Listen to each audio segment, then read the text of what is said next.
ওম শান্তি। আজ 6ই জানুয়ারি 2025-এর বাবার অমূল্য মধুর মহাবাক্য শুনব। আজকের মুরলিতে বাবা বলেন, মিঠে মিঠে বাচ্চে, তোমাদের এক একটি বাণী অত্যন্ত মিষ্টি, ফার্স্ট ক্লাস হওয়া উচিত।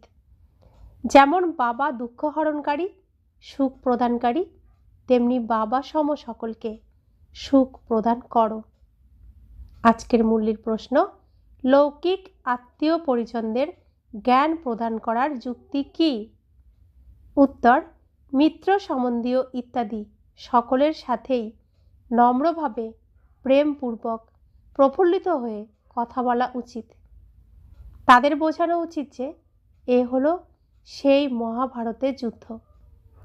বাবা রুদ্র জ্ঞানযজ্ঞ রচনা করেছেন। আমি তোমাদের সত্য বলছি যে ভক্তি ইত্যাদি তো জন্ম জন্মান্তর করেছ, এখন জ্ঞান শুরু হচ্ছে। যখনই সুযোগ পাবে তখনই অত্যন্ত যুক্তিযুক্তভাবে কথা বলো। আত্মীয় পরিজনের সঙ্গে অত্যন্ত স্নেহপূর্ণ ব্যবহার রেখে চলো। কখনো কাউকে দুঃখ দিও না। এমন সুন্দর করে একমাত্র সত্য পিতাই বলতে পারেন।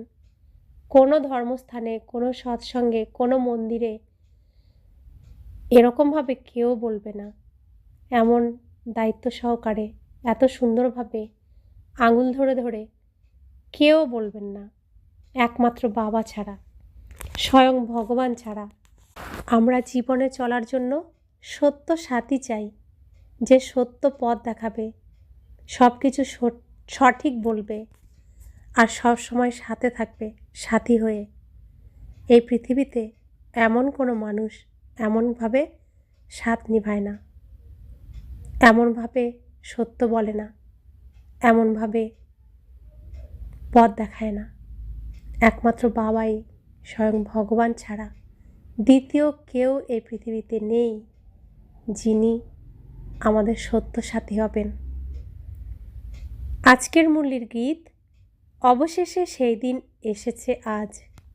ওম শান্তি। যখন কোনো সঙ্গীত বাজে তখন বাচ্চাদের নিজেদের অন্তর থেকে এর অর্থাৎ গানের অর্থ বেরিয়ে আসা উচিত।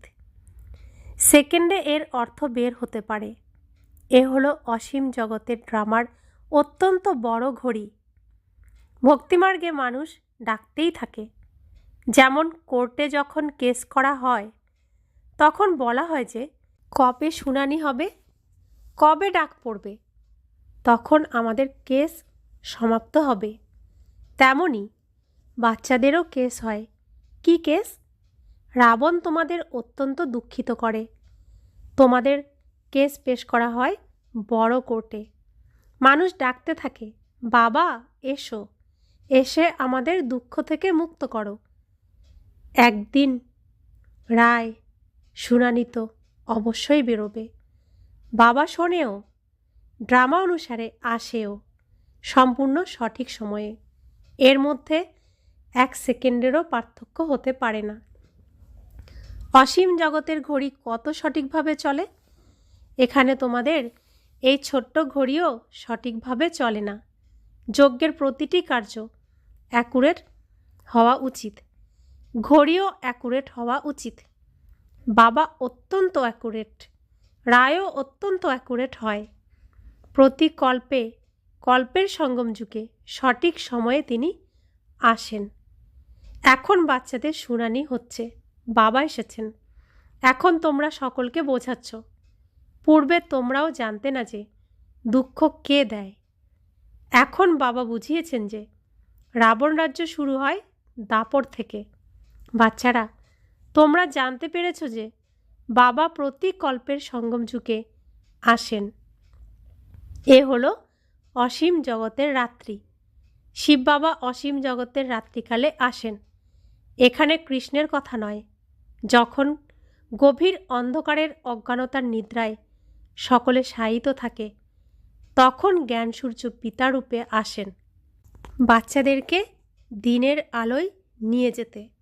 তিনি বলেন, আমাকে স্মরণ করো, কারণ তোমাদের পতীত থেকে পবিত্র হতে হবে। বাবাই হলেন পতিত পাবন। যখন তিনি আসবেন তখনই তো শুনানি হবে। এখন তোমাদের শুনানি হয়েছে। বাবা বলেন, আমি এসেছি পতিতদের পবিত্র করতে। তোমাদেরকে পবিত্র হওয়ার কত সহজ উপায় বলে দিই। আজকাল দেখো সায়েন্সের কত শক্তি। অটোমেটিক বোমার মাধ্যমে কত জোরালো আওয়াজ হয়। বাচ্চারা, তোমরা সাইলেন্সের শক্তির দ্বারা এই সায়েন্সের উপর বিজয় প্রাপ্ত করো। একে সাইলেন্সের যোগ বলা যেতে পারে। আত্মা বাবাকে স্মরণ করে, বাবা তুমি এসো, আমরা শান্তিধামে গিয়ে বসবাস করি। বাচ্চারা, তোমরা এই যোগ বলের দ্বারা সাইলেন্সের শক্তির দ্বারা সায়েন্সের উপর বিজয় লাভ করো, শান্তির শক্তি প্রাপ্ত করো। সায়েন্সের দ্বারাই এই সব কিছু বিনাশ হয়ে যাবে। বাচ্চারা, তোমরা সাইলেন্সের মাধ্যমে বিজয় লাভ করো। বাহুবলীরা কখনো বিশ্বের উপর বিজয় প্রাপ্ত করতে পারে না। এই পয়েন্টসও তোমাদের প্রদর্শনীতে লেখা উচিত। দিল্লিতে অনেক সার্ভিস হতে পারে, কারণ দিল্লি সমগ্র ভারতের রাজধানী। তোমাদের রাজধানীও দিল্লিতে হবে। দিল্লিকেই পরিস্থান বলা হয়। পাণ্ডবদের কোনো কেল্লা থাকে না। কেল্লা তৈরি করা হয় তখন যখন শত্রু আক্রমণ করে। তোমাদের তো কোনো কেল্লার প্রয়োজনই নেই। তোমরা জানো যে আমরা সাইলেন্সের শক্তি দ্বারা নিজেদের রাজ্য স্থাপন করছি। ওদের হলো আর্টিফিশিয়াল সাইলেন্স, তোমাদের হলো প্রকৃত সাইলেন্স। জ্ঞানের শক্তি, শান্তির শক্তি বলা হয়। নলেজ হলো পঠন পাঠন। পঠন পাঠনের মাধ্যমেই শক্তি প্রাপ্ত হয়। যখন কেউ পুলিশ সুপারিনটেন্ডেন্ট হয় তখন কত শক্তিশালী হয়? ওসব হলো পার্থিব বিষয়, যা দুঃখ প্রদান করে। তোমাদের সমস্ত কথাই হলো আত্মা সম্বন্ধীয়, রুহানি। তোমাদের মুখ দ্বারা যে বাণী নির্গত হোক না কেন, তার এক একটি বাণী যেন সর্বোত্তম মিষ্টি হয়, যাতে শ্রবণকারী শুনে অত্যন্ত খুশি হয়ে যায়। বাচ্চারা, বাবা যেমন দুঃখ হরণকারী, সুখ প্রদানকারী, তেমন তোমাদেরকেও সকলকে সুখ প্রদান করতে হবে। আত্মীয় পরিজন, পরিবারেরও যেন দুঃখাদি না হয়। সকলের সাথে মর্যাদা অনুসারে, কায়দা অনুসারে চলতে হবে। গুরুজনদের সঙ্গে প্রেমপূর্বক চলতে হবে, যেন মুখ থেকে এমন মিষ্টি ফার্স্ট ক্লাস শব্দ নির্গত হয় যাতে সকলেই আনন্দিত হয়ে যায়। তোমরা বলো যে শিব বাবা বলেন, মনমনা ভব, আমিই সর্বোচ্চ। আমাকে স্মরণ করলেই তোমাদের বিকর্ম বিনাশ হবে। অত্যন্ত স্নেহময়তার সঙ্গে কথা বলা উচিত। মনে করো বড় ভাতৃসম কেউ আছেন, তাকে বলো দাদা ভাই। শিব বাবা বলেন, আমাকে স্মরণ করো। শিব বাবা, যাকে রুদ্রও বলা হয়, তিনি জ্ঞানযজ্ঞ রচনা করেন। কৃষ্ণ জ্ঞানযজ্ঞ শব্দটি শোনা যায় না, রুদ্র জ্ঞানযজ্ঞ কথা শোনা যায়, কিন্তু কৃষ্ণ জ্ঞানযজ্ঞ এই শব্দটি শোনা যায় না। যখন রুদ্র জ্ঞানযজ্ঞ বলা হয় তখন রুদ্র শিব বাবাই এই যজ্ঞ রচনা করেছেন। রাজ্য প্রাপ্ত করার জন্য তিনি জ্ঞান আর যোগ শেখাচ্ছেন। বাবা বলেন, ভগবান উবাচ, মা মেকম স্মরণ করো, কারণ এখন সকলেরই অন্তিম মুহূর্ত, বানপ্রস্থ অবস্থা, বাণীর ঊর্ধ্বে অবস্থা। এখন তোমাদের সকলকেই ফিরে যেতে হবে। মৃত্যুর সময় মানুষকে বলা হয় ঈশ্বরকে স্মরণ করো, তাই না? এখানে ঈশ্বর স্বয়ং বলেন, মৃত্যু সম্মুখে দাঁড়িয়ে রয়েছে, এর কবল থেকে কেউ বাঁচতে পারে না। অন্তিম সময়ে বাবা এসে বলেন, বাছা আমাকে স্মরণ করো, তবেই তোমাদের পাপ ভস্মীভূত হয়ে যাবে। একে যোগাগ্নি বলা হয়। বাবা গ্যারান্টি করেন যে এতে তোমাদের পাপ দগ্ধ হয়ে যাবে। বিকর্ম বিনাশ হওয়ার, পবিত্র হওয়ার আর কোনো উপায় নেই। এই একটিই উপায়। পাপের বোঝা মাথায় চড়তে চড়তে খাদ পড়তে পড়তে সোনা 9 ক্যারেটের হয়ে গেছে। 9 ক্যারেটের পর অতি নিম্নমানের হয়ে যায়। এখন পুনরায় 24 ক্যারেটের কিভাবে হবে? আত্মা পবিত্র কিভাবে হবে? আত্মা পবিত্র হলে অলঙ্কারও, শরীরও পবিত্র পাবে। আত্মীয় পরিজনাদি কেউ থাকলে তাদের সঙ্গে অত্যন্ত নম্রভাবে প্রেমপূর্বক উৎফুল্ল হয়ে কথা বলা উচিত।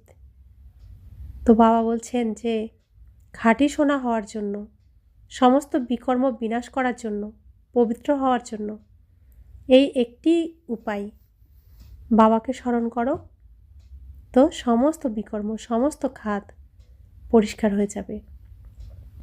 তো বাবা বলছেন আত্মীয় পরিজনদের সাথে আমাদের খুব ভালোভাবে কথা বলতে হবে। তাদের বোঝানো উচিত যে এ হলো সেই মহাভারতের যুদ্ধ, এ রুদ্রজ্ঞান যজ্ঞ। বাবার কাছ থেকে আমরা এখন সৃষ্টির আদি মধ্য অন্তের জ্ঞান প্রাপ্ত করছি। এই জ্ঞান আর কোথাও পাওয়া যেতে পারে না। আমি তোমাদের সত্য বলছি যে এই ভক্তি ইত্যাদি তো জন্ম জন্মান্তরের। এখন জ্ঞান শুরু হচ্ছে। ভক্তি হলো রাত, জ্ঞান হলো দিন। সত্যযুগে ভক্তি থাকে না। এমন এমন যুক্তি সহকারে কথা বলা উচিত। সুযোগ পাওয়া মাত্রই তীর বিদ্ধ করতে হবে।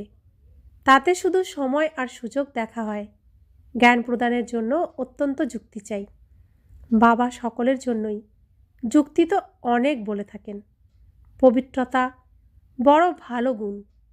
আমাদের এই লক্ষ্মীনারায়ণ অত্যন্ত পূজনীয়, তাই না? পূজ্য পবিত্রই পরে পূজারী পতিত হয়ে যায়।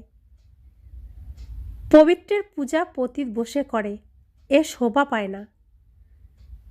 অনেকে তো অপবিত্রদেরও থেকে দূরে পালায়। বল্লভাচারী কখনো পাদ স্পর্শ করতে দিতেন না। মনে করতেন এরা অপবিত্র মানুষ। মন্দিরেও একমাত্র ব্রাহ্মণদেরই মূর্তি স্পর্শ করার অনুমতি রয়েছে। শূদ্র মানুষ ভিতরে গিয়ে স্পর্শ করতেও পারে না।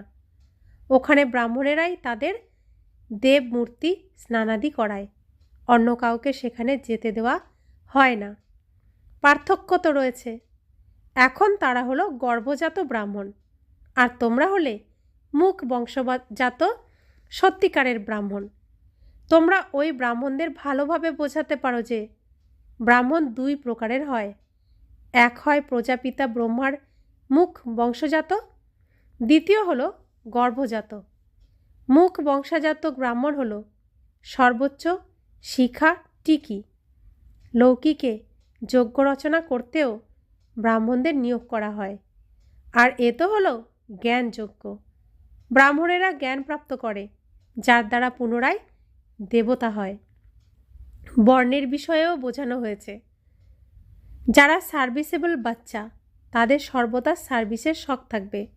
কোথাও প্রদর্শনী হলে তৎক্ষণাৎ সেবার উদ্দেশ্যে ছুটে যাবে। আমরা গিয়ে এই পয়েন্টস বোঝাবো। প্রদর্শনী হলো প্রজা তৈরির বিহঙ্গ মার্গ। নিজে থেকেই প্রচুর সংখ্যক চলে আসে। তাহলে যিনি বোঝাবেন তাকেও ভালো অর্থাৎ সঠিকভাবে বোঝানো উচিত। যদি কেউ সম্পূর্ণরূপে না বোঝাতে পারে তাহলে বলা হবে যে বিকেদের কাছে মাত্র এতটুকু জ্ঞানই রয়েছে। তখন ডিসার্ভিস হয়ে যায়। প্রদর্শনীতে এমন একজন তীক্ষ্ণ বুদ্ধি সম্পন্ন চোস্ত যেন থাকে। যারা বোঝাচ্ছে তারা তাকে গাইডস রূপে দেখবে। যদি কোনো গণ্যমান্য ব্যক্তি হন, তাকে বোঝানোর জন্য তেমনই তীক্ষ্ণ বা ভালো কাউকে দেওয়া উচিত। জ্ঞান বোঝাবার ক্ষমতা যাদের কম তাদের সেখান থেকে সরিয়ে দিতে হবে। সুপারভাইজ করার জন্য একজনের উপযুক্ত হওয়া উচিত। তোমাদের মহাত্মাদেরও ডাকা উচিত। তোমরা শুধু বলো যে বাবা এভাবে বলেন, তিনি সর্বোচ্চ, তিনিই রচয়িতা পিতা, বাকি সব তারই রচনা। উত্তরাধিকার পিতার থেকেই পাওয়া যায়। ভাই ভাইকে কি উত্তরাধিকার দেবে? কেউই সুখধামের উত্তরাধিকার বর্ষা পেতে পারে না। বাবাই উত্তরাধিকার দেন। একমাত্র পিতাই সকলকে সদ্গতি প্রদান করে থাকেন। ওনাকে স্মরণ করতে হবে। বাবাই স্বয়ং এসে গোল্ডেন এজ স্থাপন করেন, ব্রহ্মার দ্বারা স্বর্গ স্থাপন করেন, তারা শিব জয়ন্তী পালনও করে। কিন্তু তিনি কি করেন, শিব কি করেন, সেসব কিছু মানুষ ভুলে গেছে। শিব বাবাই এসে রাজযোগ শিখিয়ে উত্তরাধিকার দেন। 5000 বছর পূর্বে ভারত স্বর্গ ছিল। লক্ষ লক্ষ বছরের কোনো কথাই নয়। তিথি তারিখ সবই রয়েছে, এ কথা কেউ খণ্ডন করতে পারে না। নতুন দুনিয়া আর পুরানো দুনিয়া আধা আধা চাই। ওরা সত্যযুগের আয়ু লক্ষ লক্ষ বছর বলে দেয়, তাহলে কোনো হিসাবই তো হতে পারে না। স্বস্তিকাতেও পুরোপুরি 4 ভাগ রয়েছে।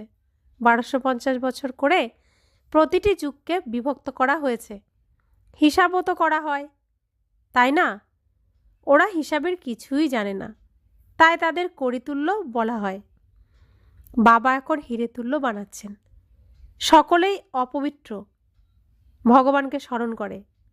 তাদের ভগবান এসে জ্ঞানের দ্বারা ফুলে পরিণত করেন। বাচ্চারা, তোমাদেরকে জ্ঞানরত্ন দ্বারা সুসজ্জিত করতে থাকেন। তখন দেখো তোমরা কিসে পরিণত হও। তোমাদের এইম অবজেক্ট কি? ভারত কত মহিমা সম্পন্ন ছিল সব ভুলে গেছে। মুসলমানরাও কত সোমনাথ মন্দিরাদি লুণ্ঠন করে হিরে জহরাতাদি মসজিদে লাগিয়েছে। এখন সেগুলোর মূল্যও কেউ নির্ধারণ করতে পারবে না। এত বড় বড় মণিমাণিক্য রাজাদের মুকুটে থাকত, কোনোটি 1 কোটি মূল্যের, কোনোটি 5 কোটি মূল্যের। আজকাল সব ইমিটেশনের বেরিয়ে গেছে। এই দুনিয়ায় সব হলো কৃত্রিম, পাইপসার সামান্য সুখ, বাকি সবই হলো দুঃখ। তাই সন্ন্যাসীরা বলেন সুখ হলো কাক বিষ্ঠা সমান। তাই তারা ঘর পরিবার ত্যাগ করে। কিন্তু এখন তারাও তমপ্রধান হয়ে গেছে। তারাও শহরের অভ্যন্তরে প্রবেশ করেছে। কিন্তু এখন কাকে শোনাবে? রাজা রানী এখন তো আর নেই। কেউই এখন মানবে না, বলবে যে সকলেরই নিজ নিজ মত রয়েছে, যা ইচ্ছা তাই করে। এই সৃষ্টি সংকল্পের দ্বারা রচিত হয়েছে। বাচ্চারা, এখন বাবা তোমাদের গুপ্ত রীতিতে পুরুষার্থ করান। তোমরা কত সুখ ভোগ করো। যখন পরে অন্যান্য ধর্মও বৃদ্ধি পায়, তখন লড়াই ঝগড়াদি মনোমালিন্য হতেই থাকে। 3/4 সময় তোমরা সুখে থাকো। তাই বাবা বলেন তোমাদের দেবী দেবতা ধর্ম অত্যন্ত সুখদায়ী। আমি তোমাদের বিশ্বের মালিক বানাই। অন্যান্য ধর্মস্থাপকেরা কোনো রাজ্য স্থাপন করে না। তারা সদ্গতি প্রদানও করে না। তারা আসে শুধুমাত্র তাদের ধর্ম স্থাপন করতে। তারাও যখন অন্তিম সময়ে তমপ্রধান হয়ে যায়, তখন বাবাকে আসতে হয় শতপ্রধান বানানোর জন্য। তোমাদের কাছে শত শত কোটি মানুষ আসে, কিন্তু কিছুই বোঝে না। তারা বাবাকে বলে যে অমুকে অত্যন্ত সঠিকভাবে বুঝিয়েছে, অত্যন্ত ভালোভাবে। বাবা বলেন কিছুই বোঝে না। যদি বুঝে যেত যে বাবা এসেছেন, বিশ্বের মালিক বানাচ্ছেন, ব্যাস সেই সময়েই নেশায় মত্ত হয়ে যাবে, আর তৎক্ষণাৎ টিকিট নিয়ে তারা ছুটবে। কিন্তু ব্রাহ্মণীর চিঠি তো অবশ্যই আনতে হবে বাবার সঙ্গে মিলিত হওয়ার জন্য। বাবাকে চিনে গেলে তখন মিলিত না হয়ে থাকতে পারবে না, একদম নেশায় মত্ত হয়ে যাবে। যারা নেশায় বুঁদ হয়ে থাকবে, তাদের অন্তরে অত্যন্ত খুশি থাকবে। তাদের বুদ্ধি আত্মীয় পরিজনদের দিকে যাবে না। কিন্তু অনেকেই বিভ্রান্ত হয়ে যায়। গৃহস্থ ব্যবহারের থেকে কমল পুষ্প সমান পবিত্র হতে হবে আর বাবাকে স্মরণ করতে হবে। এ তো অতি সহজ। যতখানি সময় পড়ো বাবাকে স্মরণ করতে থাকো। যেমন অফিস থেকে ছুটি নাও, তেমনই কাজকর্ম থেকে ছুটি পেয়ে 1-2 দিনের জন্য স্মরণের যাত্রায় বসে পড়ো। আচ্ছা, প্রতি মুহূর্তে স্মরণে বসার জন্য সারাদিনই ব্রত রেখে নিই। বাবাকে স্মরণ করার। এতে কত জমা হয়ে যাবে, বিকর্মও বিনাশ হবে। বাবাকে স্মরণ করার মাধ্যমেই শতপ্রধান হবে। সারা দিন সম্পূর্ণরূপে কারোরই যোগ লাগতে পারে না। মায়া অবশ্যই বিঘ্ন ঘটাবে, তথাপি পুরুষার্থ করতে করতে বিজয় প্রাপ্ত করে নেবে। আমরা মায়ার রাজ্যে থাকি। 63 জনম মায়ার প্রভাবেই ছিলাম। তো এখন একবারেই আমি মায়ার উপর জিতে যাব, বিজয় প্রাপ্ত করব, তা তো হবে না। তো মায়া তো খুবই হয়রান করবে, যুদ্ধই তো আমার মায়ার সাথে। বাবা বলছেন, ব্যাস আজ সারাদিন বাগিচায় বসে বাবাকে স্মরণ করি, ব্যাস ভোজনের সময়ও বসে স্মরণ করি, এতেই পরিশ্রম। অবশ্যই আমাদের পবিত্র হতে হবে, পরিশ্রম করতে হবে, অন্যদেরকেও পথ বলে দিতে হবে। ব্যাজ অত্যন্ত ভালো জিনিস। রাস্তায় পরস্পরের মধ্যে বার্তালাপ করতে থাকলে অনেকেই এসে শুনবে। বাবা বলেন, আমাকে স্মরণ করো, ব্যাস মেসেজ পেয়ে গেছে, আর আমরা আমাদের দায়িত্ব থেকে মুক্ত হয়ে গেছি। তো বাবা বলছেন, এই পৃথিবীর একটি আত্মাও যাতে বাদ না যায়, প্রত্যেকেই যেন খবর পায় বাবা এসে গেছেন। अच्छा, मीठे मीठे सिकिलते बच्चों प्रति माता पिता बाप दादा का याद प्यार और गुड मॉर्निंग। रूहानी बाप की रूहानी बच्चों को नमस्ते। हम रूहानी बच्चों की रूहानी माता पिता बाप दादा को याद प्यार गुड मॉर्निंग और नमस्ते नमस्ते नमस्ते। शुक्रिया बाबा, शुक्रिया बाबा, शुक्रिया। धारणार जन्य मुख्य सार, কাজ কর্মাদি থেকে ছুটি পেলে তখন স্মরণে থাকার ব্রত নিতে হবে। মায়ার উপর বিজয় লাভ করার জন্য স্মরণে থাকার পরিশ্রম করতে হবে। দ্বিতীয় ধারণা, অত্যন্ত নম্রভাবে আর প্রেমপূর্বক প্রফুল্লিত হয়ে আত্মীয় পরিজনদের সেবা করতে হবে, কিন্তু বুদ্ধি যেন তাদের দিকে বিচরণ না করে। প্রেমপূর্বক বাবার পরিচয় দিতে হবে। বরদান, চলতে ফিরতে ফরিস্তা স্বরূপের সাক্ষাৎকার করানো সাক্ষাৎকার মূর্তি ভব। যেরকম শুরুতে চলতে ফিরতে ব্রহ্মা গুপ্ত হয়ে শ্রীকৃষ্ণ দেখা যেত, এই সাক্ষাৎকারই সব কিছু ত্যাগ করিয়ে দিয়েছে। এরকম সাক্ষাৎকার দ্বারা এখনও সেবা করো। যখন সাক্ষাৎকারের দ্বারা প্রাপ্তি হবে তখন বাবার বাচ্চা না হয়ে থাকতে পারবে না। এজন্য চলতে ফিরতে ফরিস্তা স্বরূপের সাক্ষাৎকার করাও। ভাষণ করার জন্য অনেকে আছে, কিন্তু তোমরা ভাষণা দাতা হও, তখন সবাই বুঝবে যে এরা হলো আল্লাহর লোক, ভগবানের লোক, ঈশ্বরের লোক।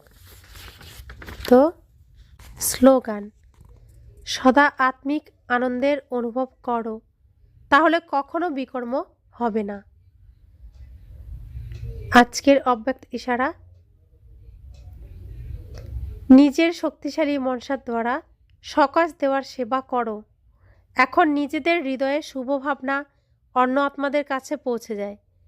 সাইলেন্সের শক্তিকে প্রত্যক্ষ করো। প্রত্যেক ব্রাহ্মণ বাচ্চার মধ্যে এই সাইলেন্সের শক্তি আছে। কেবল এই শক্তিকে মন থেকে, তন থেকে ইমার্জ করো। 1 সেকেন্ডে মনের সংকল্পগুলিকে একদম একাগ্র করে নাও, তাহলে বায়ুমণ্ডলে সাইলেন্সের শক্তির প্রকম্পন শত ছড়িয়ে পড়বে। ওম শান্তি।